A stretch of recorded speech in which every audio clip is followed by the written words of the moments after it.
একদা 5টি ব্যাঙ একটি জঙ্গল দিয়ে একসাথে যাচ্ছিল। যেতে যেতে সেই ব্যাঙগুলির মধ্যে 3টি ব্যাঙ একটি বড় গর্তে পড়ে যায়। 5টির মধ্যে 3টি ব্যাঙ গর্তে পড়ে যাওয়ায় উপরে 2টি ব্যাঙ বাকি রইল। এবার গর্তে পড়ার পর সেই 3টি ব্যাঙ উপরে ওঠার অনেক চেষ্টা করে, কিন্তু গর্তটি খুব বড় ছিল।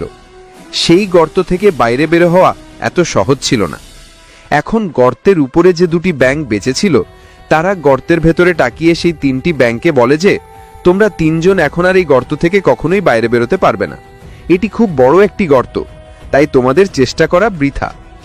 এই কথা শোনার পর সেই 3টি ব্যাঙের মধ্যে একটি ব্যাঙের মনে হয় যে এরা ঠিকই বলছে, এই গর্তটি খুব বড় এবং এখন আমরা এর থেকে আর কখনোই বেরোতে পারবো না। তাই সেই ব্যাঙটি কিছুক্ষণ চেষ্টা করার পর হার মেনে নেয় এবং সেই গর্তেই এক জায়গায় গিয়ে আরামে বসে পড়ে।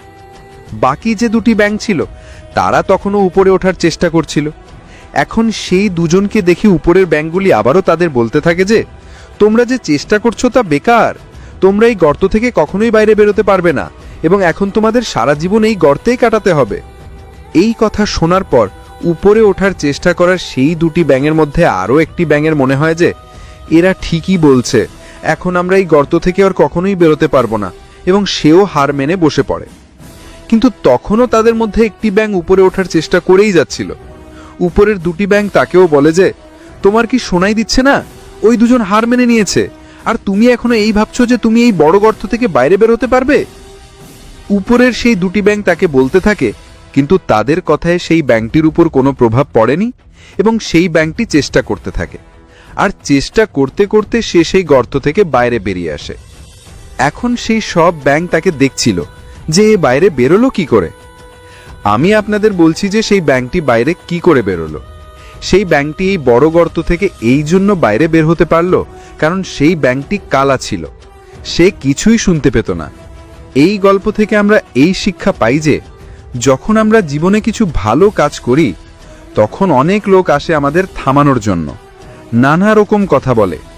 কিন্তু যদি আপনাকে আপনার কাজে সাফল্য অর্জন করতে হয়, তাহলে বধির হয়ে যান, তাদের কথার কোনো প্রভাবই নিজের উপর পড়তে দেবেন না। কারণ সবথেকে বড় রোগ হলো লোকে কি বলবে।